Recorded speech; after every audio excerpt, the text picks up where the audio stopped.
So we're in the book of Revelation, the apocalypse. That comes from the Greek word apocalypsis. It's time to change your world. It's time to let it go. The things you used to think, the things you used to know, they don't help you anymore. It's time to change your mind if it's peace you want to find. This is Kurt Kaikonen, pastor of Calvary Chapel, Waterford, at your neighborhood church. Today on Change Your World, we'll be in the book of Revelation. So grab your Bible. We'll be starting in chapter 14. It's time to change your world. You need to let it go. Oh, oh. There are no human witnesses that we know of to reach these people anymore. And that's because they killed them all. So now God here, he's using his angels. Because what you have to realize is that God, he still loves the people of the earth. God's heart has never changed toward mankind. And he still will save anyone who will come to him. So this first angel comes along and he preaches this everlasting gospel. But along with this everlasting gospel, he also preaches about this coming judgment.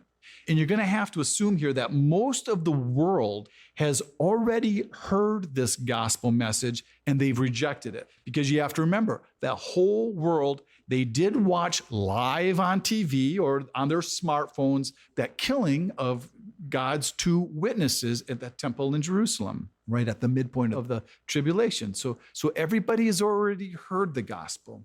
And there is only one gospel, and that's the good news of Jesus, of his redeeming of mankind and his death on the cross. But it doesn't say that this angel mentions any of that here. He doesn't say anything about Jesus' death or his resurrection, where this gospel here is just even a more basic gospel than that. This angel is telling them to fear God and to give him glory because his judgment has come. Now you have to realize, they've already seen much of his judgment on earth with those 6 trumpet judgments that have already happened. And so this angel tells them that this God, the creator God, who created and made the heavens, the earth, the seas, and the springs of water. So these are all those things that have all been partially destroyed at these earlier judgments. And it wasn't the Antichrist who created any of these things, although he's the one in the world who's claiming to be God. But the Antichrist, who is claiming to be God, he has absolutely no power over any of these things, and he can't stop any of these judgments from happening to the earth. So he can do nothing to relieve these people because Satan is just a deceiver. And so this angel is telling these people that they need to stop fearing the Antichrist and to start to fear the Creator, the real God, and to give him glory. And this means to give him glory willingly, because God is nothing at all like Satan. God never forces anybody to ever worship him. All the people who serve God and worship him, they all serve him willingly. There's never any forced worship or obedience to God. And so this gospel is just a basic understanding of who God is as the creator, that everyone already knows is true in their own hearts. And it's just like what it says in Romans, and this is what it says. It says, because what may be known of God is manifest in them, for God has shown it to them. For since the creation of the world, his invisible attributes are clearly seen, being understood by the things that are made, even his eternal power and Godhead, so they are without excuse. And this is the God that this angel is telling the people to worship. And he's telling them to change their mind and to worship him at this very last hour. And you have to realize, this is also the last time that this word gospel is ever used in the Bible. Right? And with the preaching of this gospel by this angel, this also fulfills what Jesus declared in Matthew 24:14, that his gospel will be preached to all the world before his second coming. So you have to see here, God has never been dependent on man to preach his gospel to the world.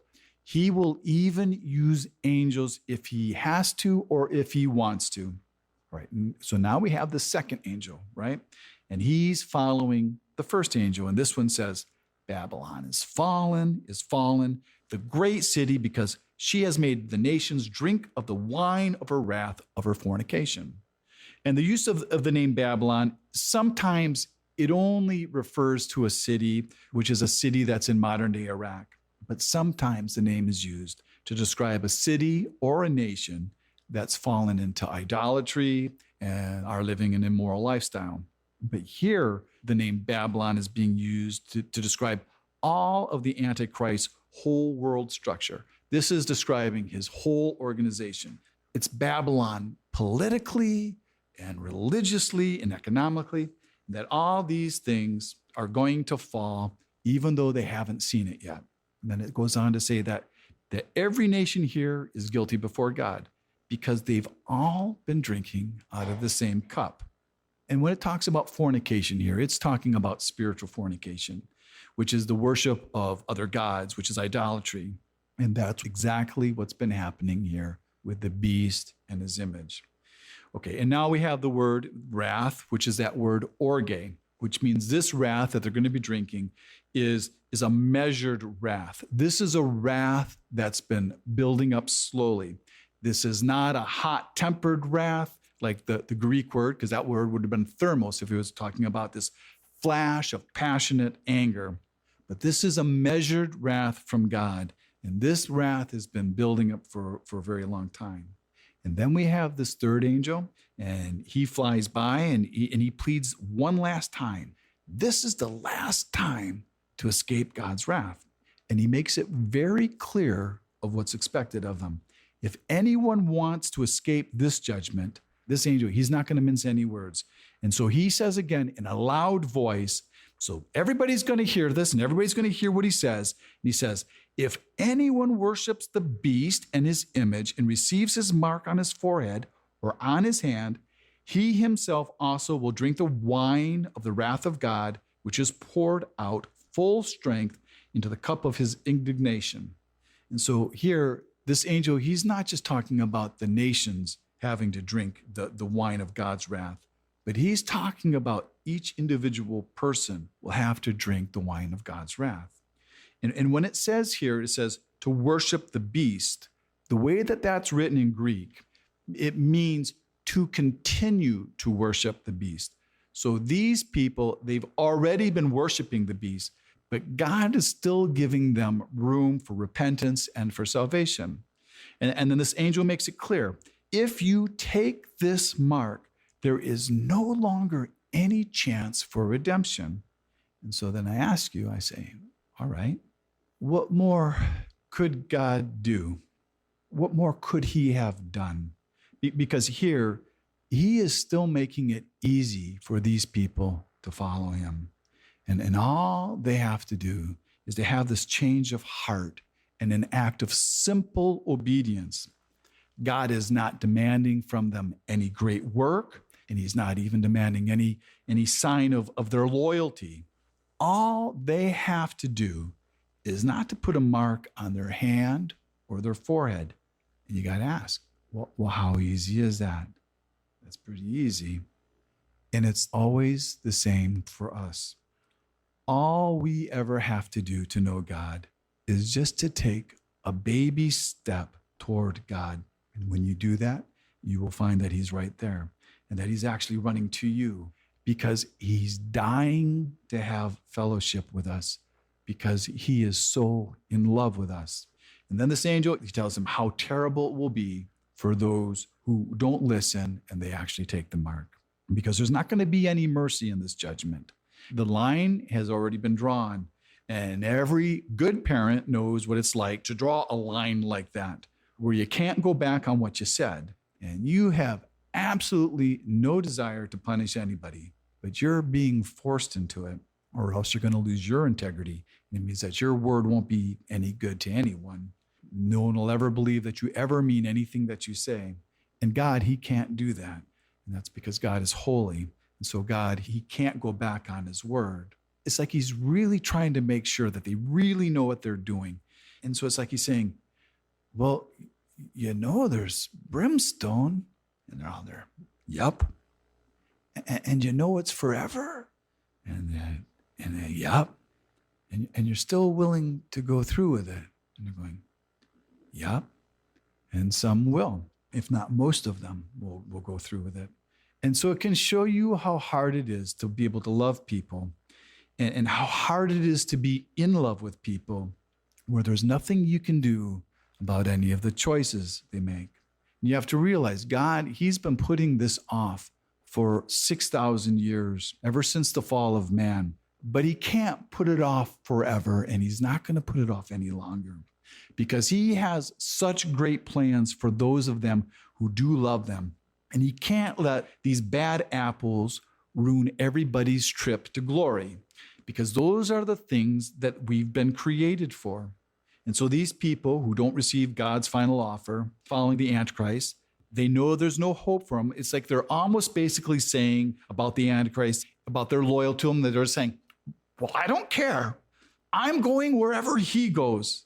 And so now they're going to be going to a place that's never been created for them because hell was only created for the devil and his angels, that they will be tormented with fire and brimstone in the presence of the holy angels and the presence of the Lamb, and that the smoke of their torment ascends forever and ever. And they have no rest day or night, those who worship the beast in his image and whoever receives the mark of his name. Well, what's really interesting here is that it says that they will be tormented in the presence of the angels and in Jesus' presence, the Lamb. But it doesn't say that they're going to be tormented in our presence. You've heard people maybe, they've said, well, how can it be heaven for me if I have lost ones and they're being tormented in hell? Well, it's real possible. You won't know it. And that comes out of a scripture, out of the passage of Isaiah 65:17, where it says, for behold, I create a new heaven and a new earth, and the former shall not be remembered or come to mind. But for those people who think that when we die, well, that we're just going to cease to exist and that there will be no hell, like some kind of non-existence or some kind of annihilationism. And nowadays, there's even some people in the church who take that view, that they take this annihilist point of view, where they're starting to teach that there's no hell. But there is no annihilationism taught in the Bible. And the biblical definition of what it is to die is not a definition of non-existence. A biblical definition of what it is to die is of separation. And if you remember when God told Adam and Eve that if they ate of the tree of the knowledge of good and evil, and he told them that they would die that very day. And when they did eat that fruit, they did die, and they were immediately separated from God. Because before that day, they walked with God in the garden, but they didn't walk with God in the garden with him after that, because they were separated from God. And that when you die, your soul is separated from your body, but your soul does not cease to exist. And that's what we're seeing here. We're seeing the souls of those who worship Satan. And so the only place left for them to dwell is in the place that Satan dwells, because now they're being separated from the things of God. So our souls will dwell somewhere because we are made eternal, but it's just where we spend eternity. If we're going to spend it in eternal life or eternal death, which means eternal separation from God. And nobody ever ends up there because of their personal sins that they've committed against God. So there is nobody who is just too bad to go to heaven. Everyone who ends up there, they end up there because of the rejection of Jesus Christ. And then it says that their torment ascends forever and ever with no rest day or night for those who worship the beast in his image and receive the mark of his name. Well, forever and ever in Greek means into the ages of ages, which is the Greek's strongest expression of eternity. And I don't know, and this is just my thoughts, but I think that these three angels' ministry to the earth is very effective. Because this next line in here, it speaks about the patience of the saints and how these people, they will keep the commands of God and the faith of Jesus. And I think that part of that command is that not worshiping of the beast or taking his mark. And then this voice from heaven tells John to write this down, which I believe is to be an encouragement to these same people on the earth here who don't take the mark. And the voice says, blessed are the dead who die in the Lord from now on. And that's that same exact word, blessed, that we read in the Beatitudes, where it said, blessed are the poor in spirit. Blessed. And that word means, oh, how happy. So this is, oh, how happy are those who die in the Lord from now on. So some of these people, and the ones who take the angel's warning, it tells us of what their immediate blessings will be. And they will get rest from their labors. And the world has become a very laborious place for them to live, because you have to remember, there's still all the food shortages going on. There's not a lot of water. There's less daylight. And then there's another place where it says that it's very hot, that the sun is very hot now. And then it says that their works will follow them. So they will even have works, which means they will get rewards. Even in these last few hours, they will still have works. And these are most likely the same people that we read about when we read in Revelation chapter 7-9, where after the sixth seal, but before the seven bowl judgments, where John said he saw a great multitude which nobody could number, of all nations, tribes, peoples, and tongues. That's where John had that conversation with the elder, and he says, well, where do these people come from? And he says that they came out of the great tribulation. And the great tribulation always means the last 3.5 years. And it's the same for us when we come to Christ. And if somebody comes to Christ when it's late in life and they're very old and it's the very last part of their life, they will still have works. They will still receive rewards. All right. So now we get to this last part of chapter 14. And now we see that John sees this white cloud. And on that cloud's at one. And it says, like the Son of Man, with a golden crown, with a sharp sickle in his right hand. All right. Well, that obviously sounds like Jesus, because who else would be going around calling himself the Son of Man? The Son of Man was Jesus's favorite name for himself. And he's wearing a golden crown here. So wearing a golden crown means you're the king. But some people, they don't think this is Jesus. And their problem with this is they don't think that an angel would be telling Jesus what to do. Because it says there, it says, another angel who came out of the temple telling this one, like the Son of Man, to thrust in his sickle because it's time to reap the harvest. They don't think an angel would talk to Jesus like that. But I have absolutely no problem with Jesus receiving instructions from an angel. And, I don't really know how things work in heaven, but maybe the Father is telling this angel, saying, hey, can you go tell Jesus it's time? And I believe Jesus listens to me all the time, and I am nothing like an angel. So I kind of just don't think like those people. But then here it talks about that the time has come to reap and how the earth is ripe. And now this word ripe here, this doesn't mean like a piece of fruit that's ready to eat. The word that's used for ripe here, it means that it's overripe. So this fruit is shriveled and it's already rotting. So the world here is ripe for judgment. There is nothing good left on the earth. There is nothing more to be saved. It's all rotten. There is no fruit. And then Jesus thrusts in his sickle and the whole world is reaped. Okay, and so now another angel comes out of the temple, and this is the temple in heaven, and he also has a sharp sickle. And then another angel comes out, but he's not from the temple. He's from the altar. And he says that he has the power over fire. And this makes sense because that's what you do on altars. You burn things up. You burn offerings. So altars have fires. And this will make us think about those offerings, that were made on the altar, that were mixed with the prayers of the saints, the incense mixed with the prayers of the saints. And so this may be a response to all those prayers that were offered on the altar for righteous vindication and for judgment. And so now this angel from the temple yells over to the angel with the sickle, and he tells that angel with the sickle, and he says, thrust in your sharp sickle and gather the cluster of the vine of the earth, for the grapes are fully ripe.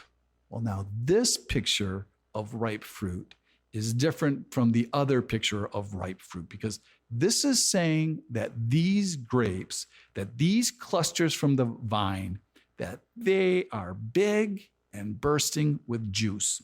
And so what this is now, this is going to be imagery that's describing the Battle of Armageddon, which we'll read about when we get to chapter 16 and chapter 19. And this is describing how great that destruction will be and how great of loss of life that will come from that battle and all of its carnage. And so this passage describes this battle as being grapes being thrown into God's winepress, and describing his wrath as the trampling out of these grapes. And then we're told of how much blood there's going to be. And it says that it's going to be up to the horse's bridle. Well, that is 4 feet. And then it says how long it's going to be. And it says 1,600 furlongs. Well, that's 180 miles long. And that's the whole length of Israel. And you might say, well, this is an exaggeration. But I don't think it is. I don't think it is an exaggeration. Because the Antichrist at the Battle of Armageddon, he will be coming up from the south with 200 million people. And all the other armies of the world, they're coming to meet each other up in Megiddo, which is where Armageddon is, to do battle with each other. And then when Jesus returns, instead of these armies doing battle with each other, they turn to fight Jesus. And so the way this looks is that when Jesus returns, that this battle starts up in Megiddo, up in the north of Israel, and it continues all the way down to those troops coming up from the south with this army of 200 million. That means it's going to be going all the way down to the Dead Sea at the very bottom of Israel in the south. And this would explain a passage that you read in Isaiah 63. Because you know, on one side of the Dead Sea is the nation of Edom, or the old nation of Edom. In this passage in Isaiah 63, it says, "Who is this who comes from Edom with dyed garments from Basra? This one who is glorious in his apparel, traveling in the greatness of his strength. I who speak in righteousness, mighty to save. Why is your apparel red and your garments like one who treads the winepress? I have trodden the winepress alone. And from the people, no one was with me, for I have trodden them in my anger and trampled them in my fury. Their blood is sprinkled upon my garments, and I have stained all my robes. For the day of the vengeance is in my heart, and the day of my redeemed has come. I looked, but there was no one to help, and I wondered that there was no one to uphold. Therefore my own arm brought salvation for me. I have trodden down the people in my anger, made them drunk in my fury. I brought down their strength to the earth." Okay, so now when I look at these passages, and then I look at how how they respond to something like this being read, and they're all thinking that, well, this kind of makes God out to be this kind of mean, vengeful God. And this isn't the Jesus that I believe in, because that's speaking about Jesus. But what you need to see here is that Jesus, he would have saved any of them. And he actually wanted to save them. The only one who's really being mean here is these people that have been killing all of God's people. And they would have killed Jesus again if they could have, because they attacked him. And you have to realize this is one short moment from all of creation. And it just lasts for just this brief time, because the time has come, because God, he has plans for his redeemed people. So if you don't know that you're redeemed, you need to make sure you are. You really don't want to find yourself on the wrong side of God. He loves you, and he really wants to save you.